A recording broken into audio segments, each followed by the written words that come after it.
U današnjoj emisiji ću vam govoriti o nevjerojatnim zdravstvenim blagodatima luka. Ova emisija je namijenjena jednom od omiljenom povrća tisućama godina unatrag diljem svijeta. Za početak emisije vam želim reći koja je najzdravija vrsta luka koje trebate konzumirati i čak ću vam reći tko nikada ne smije konzumirati luk. Koja vrsta luka je najzdravija? Prema istraživanjima, najzdravija vrsta luka je žuti luk. Jer ova vrsta sadrži najviše kvercetina, a ujedno i najviše sumpornih spojeva. Druga po redu, najzdraviji luk je crveni luk. Crveni luk ili ljubičasti luk ima puno više antioksidanasa koji poboljšavaju naše zdravlje. Morate znati da danas postoje tisuće sorti luka, a neke od najpoznatijih su bermudski luk, čipolini luk iz Italije, koktel luk, kreolski luk, egipatski luk, maui luk sa Havaja, španjolski luk i mnogi drugi. Dakle, postoje tisuće raznih vrsta luka. Za lakše razumijevanje, žuti luk je najzdraviji luk, jer ima najviše tih antioksidativnih spojeva, minerala i vitamina, međutim praktično bilo koji druga vrsta luka je nevjerojatno zdrav, dok god je taj luk organski proizvod. Ono što trebate znati, luk je nevjerojatno zdrav, ali određeni broj osoba može dobiti ozbiljne probleme i nuspojave, kao što su škaravica, alergija i nadutost. Neki ljudi imaju intoleranciju na luk, a jedna od kontraindikacija koja se događa nakon konzumacije je proljev. Također postoje ljudi alergični na njega, koji pate od uobičajenih simptoma, kao što su trnci u ustima, oticanje dišnih puteva te otežano disanje. U oba slučaja važno je otići liječniku nakon što primijetite nuspojave. Ako ste alergični, najbolje je potpuno izbjegavati luk. Uzrokuje nadutost, pun je oligosaharida, disaharida i monosaharida koji fermentiraju tijela. Jedna od kontraindikacija luka zbog ovih ugljikohidrata je štetan za osobe sa osjetljivim probavnim sustavom, jer može uzrokovati nadutost, bolove i nakupljanje plinova. Bolesnici sa sindromom iritabilnog crijeva trebali bi ograničiti konzumaciju luka, jer bi ti oligosaharidi mogli pogoršati njihovo zdravstveno stanje. U kratkim crtama, određeni broj osoba, specijalno ako imate teške probavne poteškoće, vjerojatno nećete smjeti konzumirati luk ili ćete ga koristiti u jednim jako malim koncentracijama. Kasnije ću vam reći o zdravstvenim blagodatima luka, a jedna od onih najbitnijih je kontrola i snižavanje razine šećera u krvi. Jedna od kontraindikacija konzumacije luka biti će prekomjerno snižavanje šećera u krvi. I ako ste jedna od tih osoba koje ste u opasnosti da vam šećer bude jako nisko, dakle vi u toj situaciji ne smijete koristiti luk. Još jedna kratka kontraindikacija biti će naravno loš zadak. To svi itekako dobro znate. Ako konzumirate luk, imat ćete loš zadak, ajmo tako reći, od alergija i probavnih poteškoća i snižavanje šećera su kontraindikacije luka koje morate itekako dobro znati. Koje je podrijetlo luka? Većina povjesničara hrane vjeruje da luk potječe iz Srednje Azije. Neki sužavaju regiju na Iran i Pakistan. Čini se da naši preci su jeli divlji luk mnogo prije zabilježene povijesti.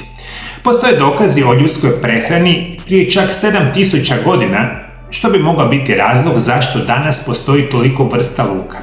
Danas je Kina najveći svjetski proizvođač, a slijedi ga Indija.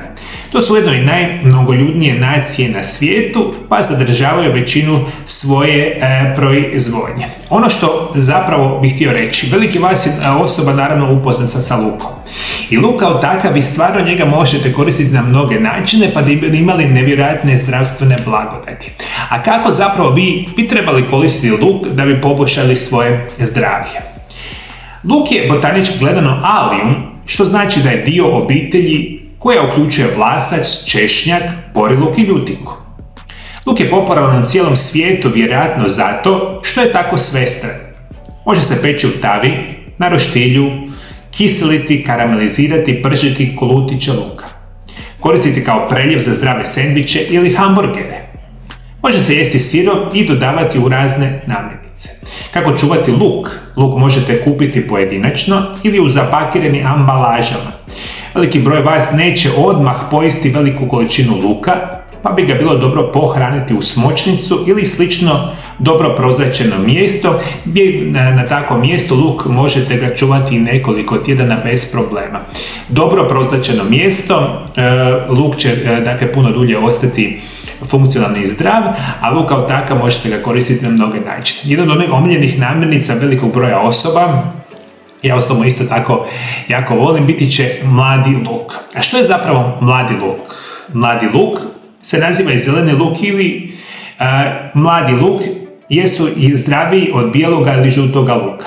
Mladi luk je luk koji se bere dok su mu vrhovi zeleni, a imaju nerazvijene lukovice, blagog je okusa i može se konzumirati sirovo, uključujući stabljiku, lukovicu i lišće. Bogat je važnim antioksidansima, uključujući flavonoide, fenolne spojeve, kao što su karoteni, zeaksantin i lutein, plus hranjive tvari poput vitamina K, vitamine C i vlakana. Ono što vam želim reći da crveni luk i većina ostalih vrsta luka imaju puno vitamina C, vitamina B6, vlakana, mangana, folata, kalija, fosfora, tiamina, vitamina A, vitamina K, niacina, pantonteske kiseline, kolina, kalcija, željeza, magnezija, cinka, bakra i selena. I mladi luk i standardna vrsta luka je krcata mineralima, vitaminima, oksidativnim spojevima koji imaju nevjerojatnu mogućnost podržavanja našega zdravlja. Ono što vam zapravo želim reći, koji su zdravstvene prednosti jedenja luka svaki dan? Prvo, može pomoći u borbi protiv raka. Prema mnogim kliničkim studijima koji se bave nutritivnim prednostima luka, ovo povrće može pomoći u smanjenju rizika od razvoja raka debeloga crijeva, jajnika i usta kroz bogatu opskrbu antioksidansima koji sprječavaju oštećenja stanica. U studijama je utvrđeno da sumporni spojevi luka sprječavaju rast tumora i razvoj raka štiteći stanice od mutacije izazivajući apoptozu. Čini se da to posebno štite od karcinoma koji zahvaćaju gastrointestinalni trakt. Čak i ako luk jedete nekoliko puta tjedno, imat ćete zaštitu od raka. Naravno, što ga više konzumirate, to ćete imati više koristi. Jedan nevjerojatni blagodat je prevencija nastanka raka. Nećete vjerovati, ako jedete luk, vi potencirate razvijanje nečega što se naziva apoptoza. Apoptoza je stanično odumiranje samoga raka i postoje mnogi načini koji nama tu mogu pomoći, a jedan od tih je luk. Uskoro, moji dragi gledatelji, da nisam zaboravio, izlazi moja 3. knjiga koja se naziva Čudesni prirodni lijekovi, drugi dio. Ova knjiga je nastavak mog pisanja i educiranja svih vas o zdravom načinu života i prirodnim lijekovima. Luk kao takav, kao i mnoge druge oblici prirodnih lijekova, nam pomaže u zaštiti od raka, pa zašto ne bi konzumirali luk iz ove situacije? Luk isto tako štiti zdravlje srca. Zašto je luk dobar za vaše srce? Pruža kardiovaskularnu zaštitu, smanjujući rizik od stvaranja krvnih ugrušaka. Osim toga, uklanja loši kolesterol, čime smanjuje oksidativni stres i poboljšava cirkulaciju krvi te poboljšava kontrolu tlaka. Treće, pomaže održavanju jakih kostiju. Luk potiče zdravlje kostiju jer potiče funkciju minerala u kostima, što smanjuje rizik od prijeloma. Četvrto, prevenira dijabetes. Postoje dobre vijesti za one koji slijede dijetu s niskim udjelom ugljikohidrata iz različitih zdravstvenih razloga, poput kontrole razine šećera u krvi i dijabetesa. U luku ima relativno malo ugljikohidrata, ali mnogo fitonutrijenata koji imaju protuupalno djelovanje. Luk je učinkovit prirodan način kontrole razine šećera u krvi i sprečavanje inzulinske rezistencije. Istraživanja pokazuju da luk ima puno kroma, a krom je ključan mineral za funkcioniranje samog inzulina u krvi. Pratite me, moji dragi gledatelji. Rak ili razne vrste raka su jedna od najgorih bolesti modernog čovjeka. Isto tako bolesti srca. Sprečavamo srčani udar, sprečavamo moždani udar, nećete vjerovati, redovito i čak svakodnevno konzumirajući luk. Jedna isto tako najgorih bolesti modernog čovjeka je nevjerojatna velika opasnost za sve će biti dijabetes. U roku nekoliko, a možda 5 do 10 godina, skoro svaka druga osoba će imati dijabetes tipa 2, a vjerujte mi, slušajte, moji dragi gledatelji, Vi kada dobijete dijabetes tipa 2, danas sve studije pokažu da ćete 15 godina manje živjeti u prosjeku i ove godine života koje živite biti ćete od puno velikom problemu. Zato pratite redovito režim prehrane koji se naziva Isprekidani post, o kojima sam napisao knjigu, i konzumirajte namirnice kao što su luk i onda ćete početi prirodno, sigurno kontrolirati razinu šećera krvi, što itekako želite, a zašto ne bi konzumirali sami luk. Isto tako smanjuje rizik od artritisa i astme. Budući da je luk izvrsna protuupalna hrana, jedan od najboljih izvora povrća ako patite od bolnih upalnih bolesti, poput artritisa ili astme. Kvercetin koji se nalazi u luku je posebno koristan za osobe koje pate od artritisa jer pomaže u inhibiciji leukotrijena, prostaglandina i histamina koji uzrokuju upalu i pogoršavaju bol i otekline. 6. štiti od respiratornih infekcija. Sljedeći put kada budete patili od prehlade, viroze ili gripe, pokušajte jesti više luka. Danas znamo da određeni fitonutrijenti u luku jačaju imunitet, bore se protiv uklanjaju sluz iz gornjih dišnih puteva, smanjuju kašalj, potiču bolju cirkulaciju. A luk također ima prirodna antibakterijska svojstva, čak i antivirusna svojstva, što svima itekako koristi. Dakle, vi možete koristiti luk, što bi još bilo puno bolja verzija radi jačanja vašeg imuniteta. Evo sada je, kraj 9. mjeseca, uskoro će okrenuti sve one silne prehlade, viroze i gripe, što veliki broj vas će patiti, lako ćete se razboljevati, međutim jedući luk i čak kada imate problema s ovim gornjim dišnim putima, izvanredno će vam pomoći. Još jedna informacija, kažem, dobra vijest za sve vas, imate bolesna leđa, bolesne kukove, bolesna koljena, to je ono što ja svaki dan gledam u mojoj ordinaciji. Luk vam može čak smanjiti upale, ko bi rekao. Isto tako, jedući luk poboljšavate plodnost, kvalitetu sna. Ako se u obliku obloga stavlja na kožu, smanjuje rizik od ožiljaka. Luk se često koristi za sprječavanje karijesa i oralnih infekcija. Žvakanje sirovog luka 2 do 3 minute potencijalno može ubiti sve klice prisutne u oralnom području i okolnim područjima poput grla i usana. Možete primijeniti sok od luka kako biste smanjili bol uzrokovanju ubodima pčela i drugih insekata. Miris luka također može uzrokovati odbijanje insekata u vašoj blizini. Nekoliko kapi soka od luka može se pokazati neizmjerno korisnim za osobe koje pate od akutne boli u uhu. Luk se koristi za urinarne infekcije, bolju probavu, bogat je kalijem, a sadrži vrlo malo natrija.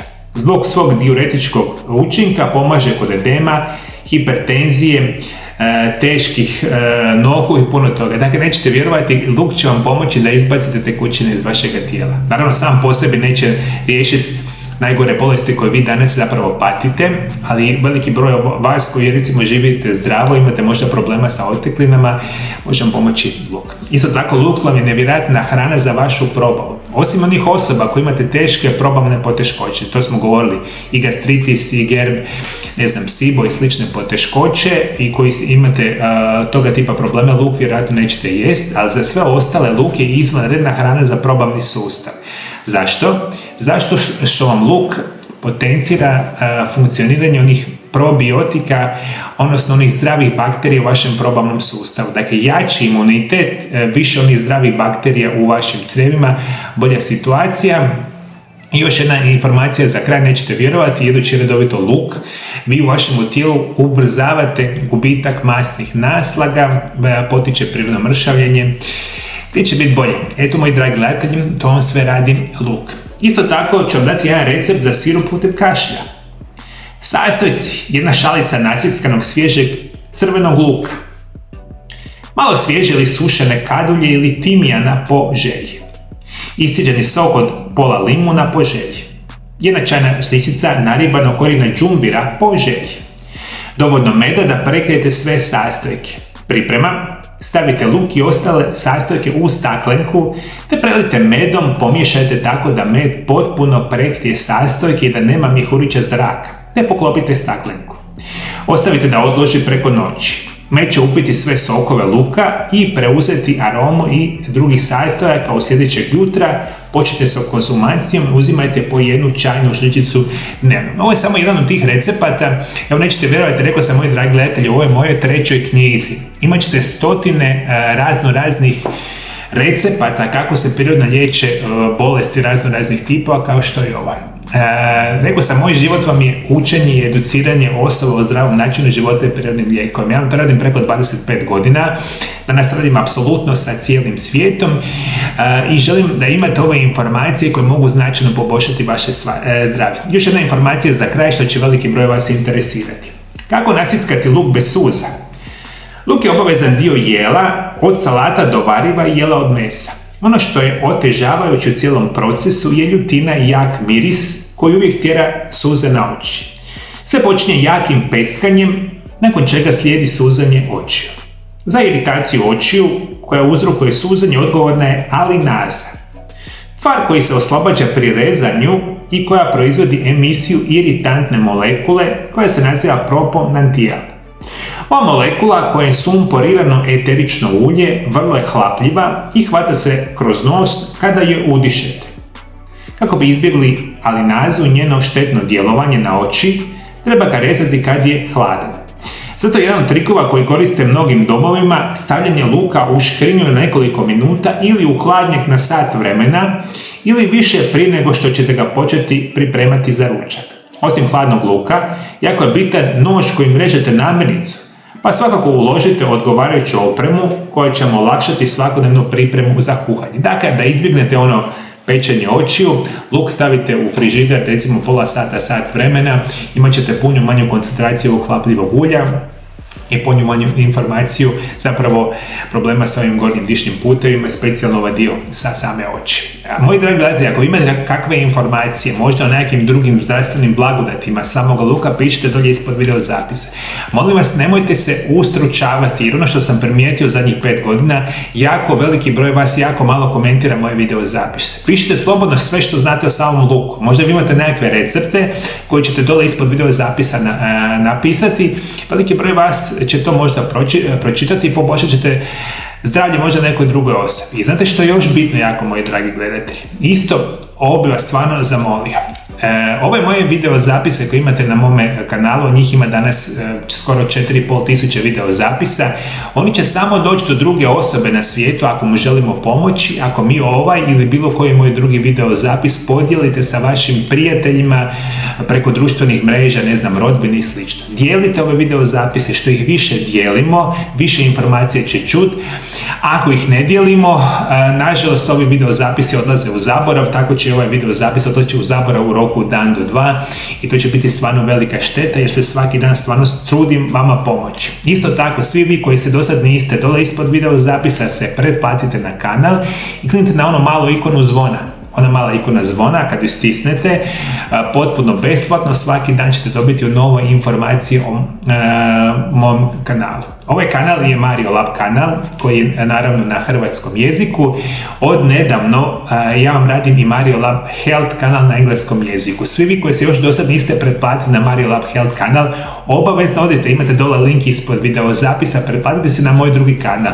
Jer zašto vam je to jako dobro? Na mom drugom kanalu, koji je na engleskom jeziku, svaki dan idu novi video zapisi koji ne idu na kanalu na hrvatskom jeziku. I vi svi koji želite dobivati moje znanje svaki dan i moj trud, pretplatite se na jedan kanal, pretplatite se i na drugi kanal. I svakodnevno ćete u 7 i u 8 sati navečer dobiti informacije zdravstvenog tipa gdje ja se trudim vama poboljšati zdravlje svaki dan. Vjerujte, šteta će biti da ne pratite i jedan i drugi kanal, imat ćete velike blagodati. Dakle, dolje ispod video zapisa pretplatite se na Mario Lab Health kanal na engleskom, idemo pomoći. A na ovom prvom kanalu blizu smo 1 milion pretplatnika, ajmo se svi potruditi pa da čim prije stignemo i bit će super situacija. Moji dragi gledatelji, Bog vas blagoslovio, Bog blagoslovio vašu obitelj, vidimo se drugi puta.